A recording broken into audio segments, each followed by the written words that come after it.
Hello everyone. तो आज की इस वीडियो में हम मेकिंग ऑफ कॉन्स्टिट्यूशन पढ़ने जा रहे हैं, यानी कि हमारे संविधान का निर्माण कैसे हुआ। इस चैप्टर में हम डीपली डिस्कस करेंगे कि किस तरीके से कॉन्स्टिट्यूशन असेंबली फॉर्म हुई, सबसे पहले विचार किसके मन में आया, किस तरीके से असेंबली के मेंबर जो हैं वो इलेक्ट हुए, फिर और किस तरीके से जो है इलेक्शंस हुए और कार्य किए गए। ठीक है। सो मेकिंग ऑफ कॉन्स्टिट्यूशन में संविधान के निर्माण का विचार सबसे पहले एम.एन. रॉय के मन में आया था। कौन थे? एम.एन. रॉय। इनके मन में सबसे पहले विचार आया कि हमें क्यों ना एक कॉन्स्टिट्यूशन असेंबली बनाई जाए, ताकि हम अपनी बातों को जो है सरकार तक रख सकें, हम भावी पीढ़ी के लिए एक संविधान का निर्माण कर सकें। ठीक है। तो ये विचार 1934 में आया था एम.एन. रॉय को, और इसको पहली बार कांग्रेस ने घोषणा करी थी 1935 में। तो ये जो डेट्स हैं, ईयर्स हैं, ये इंपॉर्टेंट है, ये हमें याद रखनी है। बाकी जो भी हाईलाइटेड एरिया है वो मोस्ट इंपॉर्टेंट है, उसको अच्छे से पढ़ना है। ठीक है। फिर इसी चीज़ को लेकर क्या हुआ कि 1940 में अगस्त प्रस्ताव आता है, और उसके बाद 1942 में एक कैबिनेट मिशन बनाया जाता है। कैबिनेट मिशन के जो हेड थे वो कौन थे? सर स्टेफरोड क्रिप्स थे। ठीक है। अब यहाँ पर क्या होता है, यहाँ पे मुस्लिम लीग मांग कर रही थी कि भारत में एक कॉन्स्टिट्यूशन असेंबली ना होकर दो अलग अलग कॉन्स्टिट्यूशन असेंबलीज बनाई जाएं। लेकिन कैबिनेट मिशन क्या करता है, इन दोनों ही इस मांग को, मतलब जो दो कॉन्स्टिट्यूशन असेंबली बनने की मांग थी, उसको ठुकरा देता है। तो अब हम यहाँ ये देखते हैं कि जब ये कैबिनेट मिशन यहाँ पे आया, इसने चीज़ों को देखा, फिर इसने अपने क्या रिकमेंडेशंस दी, क्या सुझाव दिए, क्या प्रस्ताव रखे, उन्हीं को देखेंगे। तो यहाँ पे इसने बोला कि टोटल सदस्यों की संख्या, यानी कि हम जो टोटल कॉन्स्टिट्यूशन असेंबली में मेंबर जो रखेंगे वो 389 मेंबर्स रखेंगे। इस 389 मेंबर्स में से 296 जो भी ब्रिटिश इंडिया, यानी कि ब्रिटिशर्स भारत के जिस एरिया पर शासन कर रहे होंगे वो एरिया होंगे, और बाकी 93 सीट जो होंगी वो जो भी देशी रियासत होंगी उन्हें दी जाएंगी। अब इस 296 सीट्स जिस पे ब्रिटिश भारत की सीट है, इसमें से भी जो 292 सीट्स हैं वो 11 गवर्नरों के प्रांतों से दी जाएंगी, और 4 जो थी वो किसके? मुख्य आयुक्तों के प्रांतों से दी जाएंगी। तो ये इंपॉर्टेंट, इसको ध्यान रखना है। टोटल कितनी थी? 389, जिसमें से 296 ब्रिटिश भारत वाले एरिया की सीट्स थी और 93 देशी रियासत की सीट थी। अब इन 296 में से 292 जो थी वो थी 11 गवर्नरों के प्रांतों की, और 4 जो थी वो मुख्य आयुक्तों के प्रांतों की। ठीक है। तो यहाँ पे इन्होंने अगली शर्त क्या रखी? अगली शर्त ये रखी कि कोई भी एक ऐसा एरिया जिसकी पॉपुलेशन 10 लाख है, उस 10 लाख की पॉपुलेशन पर क्या होगी? एक सीट होगी। एक सीट क्या की जाएगी? डिफाइन की जाएगी। और इन्होंने बोला, जैसे कि मान लो टोटल एरिया की 389 सीट्स हमने दी हैं, तो ये किस कम्युनिटी के बेसिस पर सीट्स जो हैं वो निर्धारित की जाएंगी? तो ये थी 3 कम्युनिटी, यानी कि मुस्लिम, सिख और एक जनरल। ठीक है। जनरल एक सामान्य सीट थी। तो इसके आधार पर क्या किया जाएगा? इसके आधार पर सीटों का आवंटन किया जाएगा। और जो टाइप होगा, यानी कि इलेक्शन का प्रकार होगा, वो कैसा होगा? वो एकल संक्रमणीय मत में समानुपातिक प्रतिनिधित्व तरीके से होगा, यानी कि इनडायरेक्ट इलेक्शंस की मांग करी। क्या करी? इनडायरेक्ट इलेक्शंस की मांग करी। और देशी रियासतों के प्रतिनिधि जो थे, यानी कि ये जो 93 सीट्स यहाँ मिली है ये इन प्रांत वालों को, तो ये जो होंगे ये अपने प्रमुखों को, इनके प्रमुख जो है यहाँ के प्रतिनिधियों को चुनेंगे। मतलब कोई एक रियासत है, मान लो ये 93 देशी रियासत है, इनमें पर्टिकुलर कोई एरिया है, और उस एरिया में क्या है, उस एरिया से किसी रिप्रेजेंटेटिव जो है वहां से खड़ा होगा। ठीक है। तो उस रिप्रेजेंटेटिव को, इसके लिए कोई इलेक्शन नहीं है, इसको यहाँ का जो हेड होगा, मेन जो भी किंग होगा, कोई भी होगा, वो वहां से उसको खड़ा करेगा। ठीक है। तो इस तरीके से कैबिनेट मिशन ने अपनी जो है डिफरेंट टाइप के प्रस्ताव रखे। ये 5 मेनली मुख्य पॉइंट थे इसके। ठीक है। अब अगला क्वेश्चन यहाँ पे ये फॉर्म होता है कि कॉन्स्टिट्यूशन असेंबली जो है वो कैसी है, मतलब इलेक्टेड है कि किस टाइप की है। तो ये आंशिक रूप से तो चुनी हुई थी, आंशिक रूप से यानी कि इलेक्टेड थी, और आंशिक रूप से नामित थी, यानी कि नॉमिनेटेड थी। तो हमें ये याद रखना है, इंपॉर्टेंट पॉइंट है कि कॉन्स्टिट्यूशन असेंबली जो है आंशिक रूप से चुनी हुई और आंशिक रूप से नामित थी। अप्रत्यक्ष तरीके से प्रांतीय व्यवस्थापकों के सदस्यों द्वारा, मतलब ये क्या है? अप्रत्यक्ष, इनडायरेक्ट फॉर्म से चुने जाते थे। तो ध्यान रखना है, डायरेक्ट नहीं, इनडायरेक्ट तरीके से चुने जाते थे, और कुछ इलेक्टेड भी थे और कुछ कैसे थे? कुछ नॉमिनेटेड भी थे। ठीक है। अब उसके बाद संविधान सभा, मतलब सारी बातें हो जाती है, कैबिनेट मिशन अपना प्रस्ताव रख देता है। उसके बाद अब 1946 में क्या होता है? चुनाव होते हैं, यानी कि इलेक्ट करे जाएंगे कॉन्स्टिट्यूशन असेंबली में कौन कौन पीपल जाएंगे। तो यहाँ पे हम देखते हैं कि कांग्रेस को 208 सीट मिलती है, मुस्लिम लीग को 73 सीट्स मिलती है, और छोटे समूह स्वतंत्र सदस्यों को 15 सीट मिलती है। ठीक है।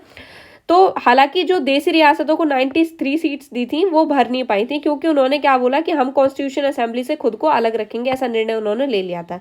ठीक है, अब यहाँ पे देखो महिलाएं भी शामिल थी। कई बार ये क्वेश्चन पूछ लिया जाता है कि कौन कौन कौन शामिल नहीं था, तो महिलाएं भी शामिल थी इसमें। महात्मा गांधी नहीं थे और मोहम्मद अली जिन्ना ये जो है इसमें शामिल नहीं थे कॉन्स्टिट्यूशन असेंबली में। ठीक है, अब हम देखते हैं आगे कि अब संविधान सभा भी बन गई।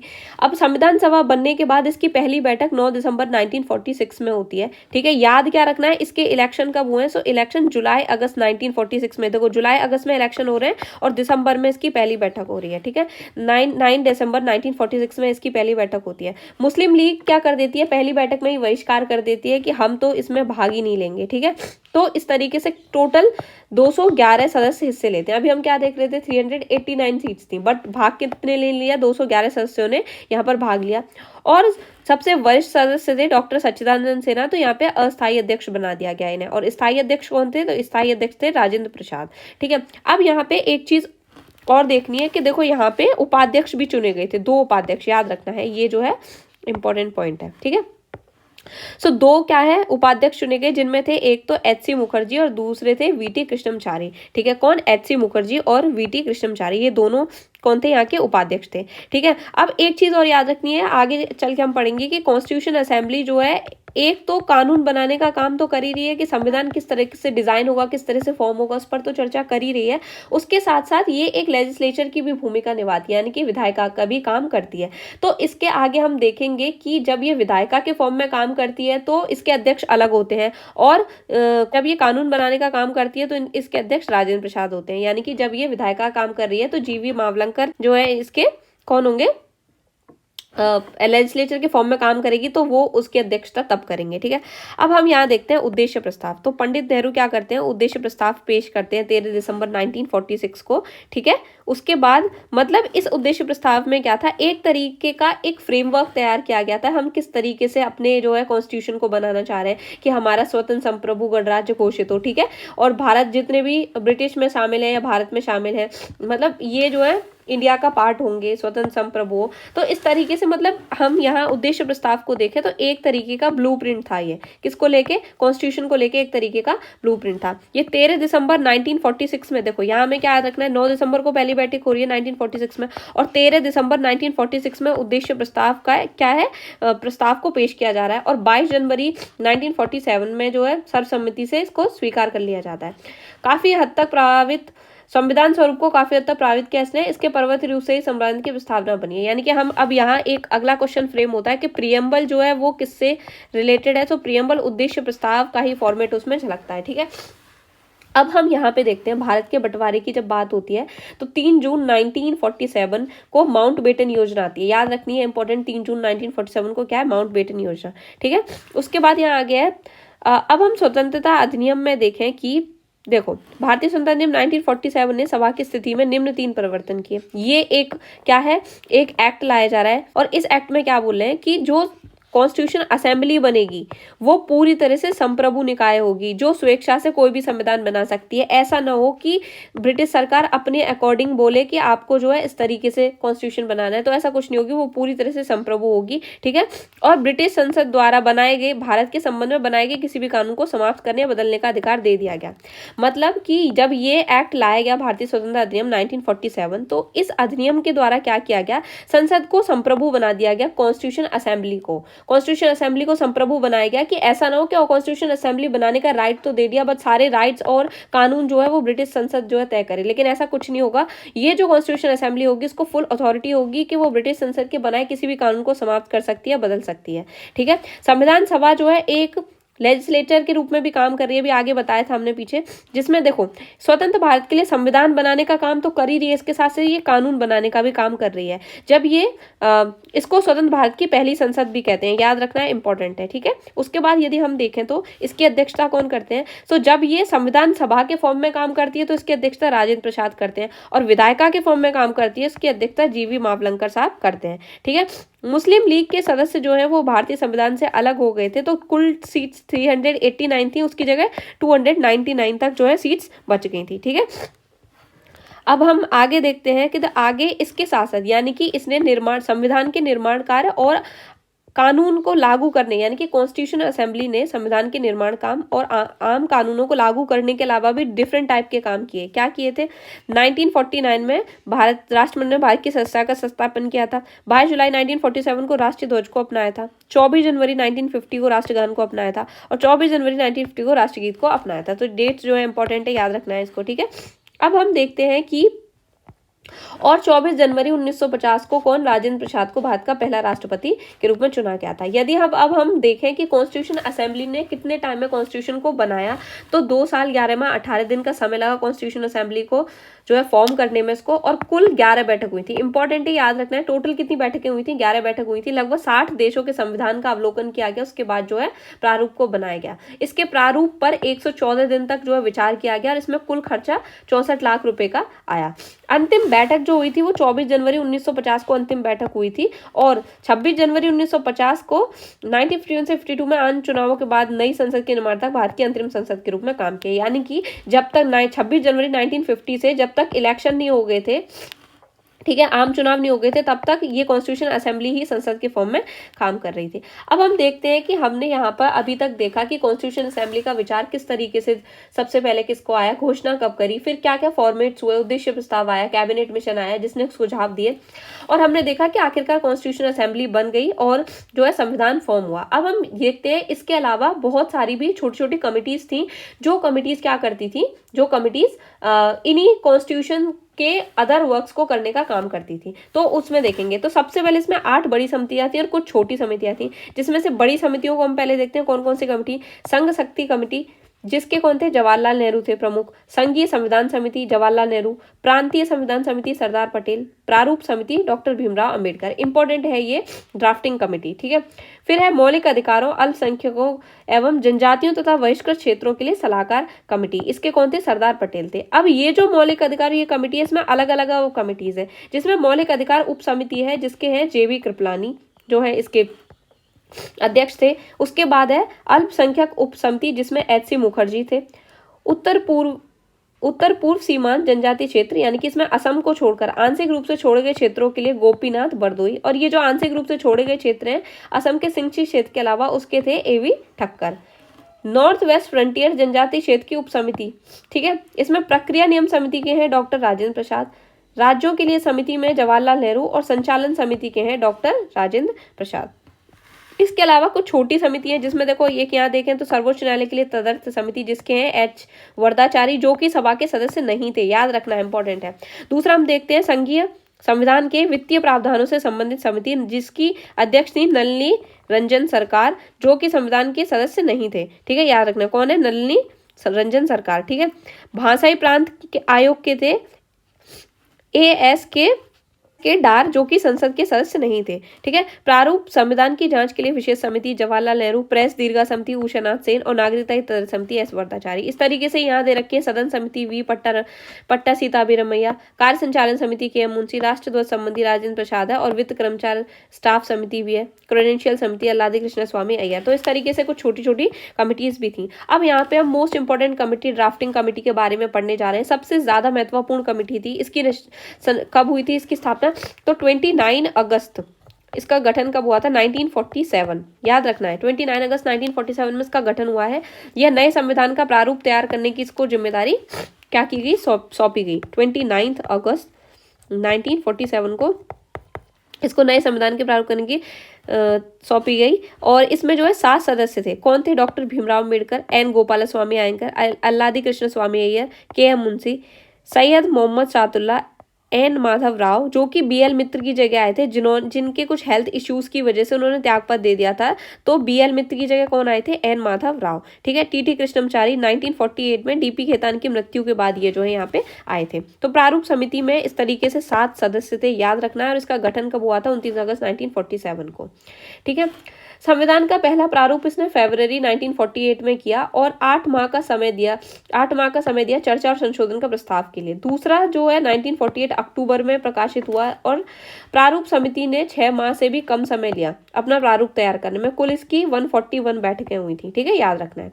संविधान का प्रभाव में आना। अब संविधान कब प्रभाव में आया? तो अम्बेडकर साहब ने 4 नवंबर 1948 को संविधान का अंतिम प्रारूप पेश किया और इस बार पहली बार संविधान क्या हुआ? पढ़ा गया। सभा ने इस पर 5 दिन में चर्चा करी। तो हमें क्या याद रखना है, 4 नवंबर 1948 इंपॉर्टेंट डेट है, जिस दिन लास्ट टाइम संविधान का प्रारूप पेश किया था और फर्स्ट टाइम कॉन्स्टिट्यूशन को यहाँ पे रीड किया गया था।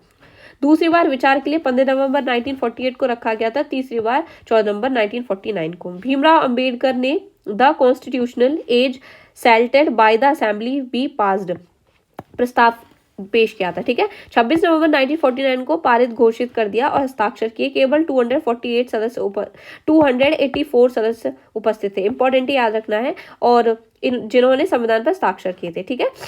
26 नवंबर 1949 को संविधान को अपनाया गया, लागू एवं स्वयं को संविधान सौंपा गया। इंपॉर्टेंट डेट याद रखना है, 26 नवंबर 1949, ठीक है। इस दिन संविधान को अपनाया गया, लागू किया गया, स्वयं को संविधान सौंपा, ठीक है। जब संविधान बना 26 नवंबर 1949 को, तो यहाँ पर क्या याद रखना है, 395 क्या थे, आर्टिकल्स थे और 8 अनुसूचियां थी, ठीक है। प्रस्तावना को बाद में कॉन्स्टिट्यूशन बनने के बाद लागू किया गया था। डॉक्टर भीमराव अम्बेडकर को संविधान के पिता के रूप में भी क्या है मानते हैं, महान लेखक मानते हैं, संविधान विशेषज्ञ, अनुसूचित जातियों के निर्विवाद नेता और भारत के संविधान के प्रमुख शिल्पकार को आधुनिक मनुष्य की संज्ञा दी जाती है। किसकी आधुनिक मनुष्य, किसको देखते हैं, डॉक्टर भीमराव अंबेडकर, ठीक है।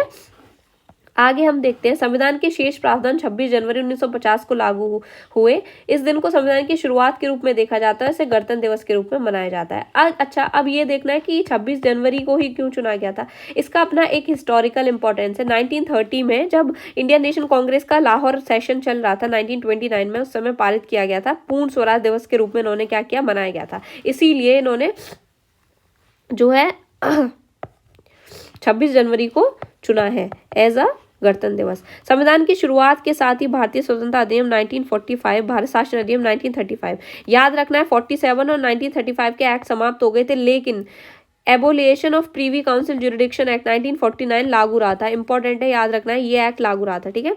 अब यहाँ पे हम देखते हैं संविधान सभा की आलोचना क्यों की जाती है, क्योंकि इसमें ये बोलते हैं कि यह प्रतिनिधि निकाय नहीं है, यानी कि आलोचक ये बोलते हैं जब संविधान सभा बनाई जा रही थी तो इसमें वयस्क मताधिकार के आधार पर चुनाव नहीं किया गया था, बल्कि इसमें चुनाव कुछ अजीब तरीके से किया गया है, जहाँ पे इनडायरेक्ट तरीके से जो इलेक्ट किया गया है और सभी को इक्वल राइट नहीं थे इसमें, ठीक है। संप्रभुता का अभाव है, ये बोलते हैं कि ये संप्रभु नहीं है, क्योंकि ये अपने इसका निर्माण कार्य क्या होता था कि ब्रिटिश सरकार के प्रस्ताव के, क्योंकि इसका निर्माण कार्य ब्रिटिश सरकार के प्रस्तावों के आधार पर होता था।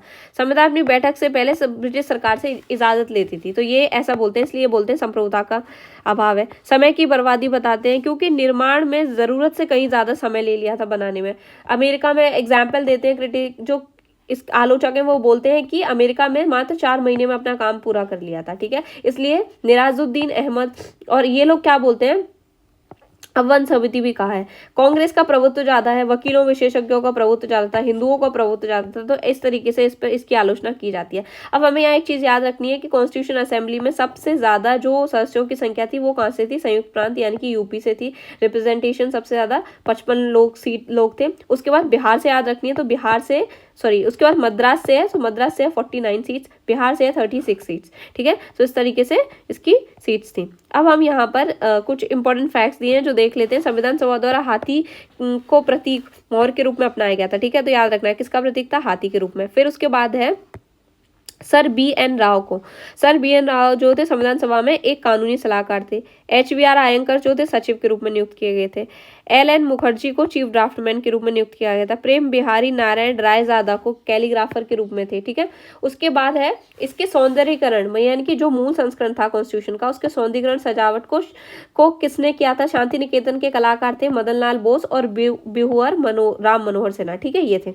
मूल प्रस्तावना को प्रेम बिहारी नारायण रायजादा द्वारा लिखा गया था, हस्तलिखित किया गया था, और बिहुअर राम मनोहर सिन्हा द्वारा ज्यामितीय सौंदर्यीकरण और अलंकीकृत किया गया था, ठीक है। मूल संविधान के हिंदी संस्करण का सुलेखन वसंत कृष्ण वैद्य ने किया था, जिसे नंदलाल बोस ने सुंदर ढंग से अलंकृत और ज्यामितीय किया था, ठीक है।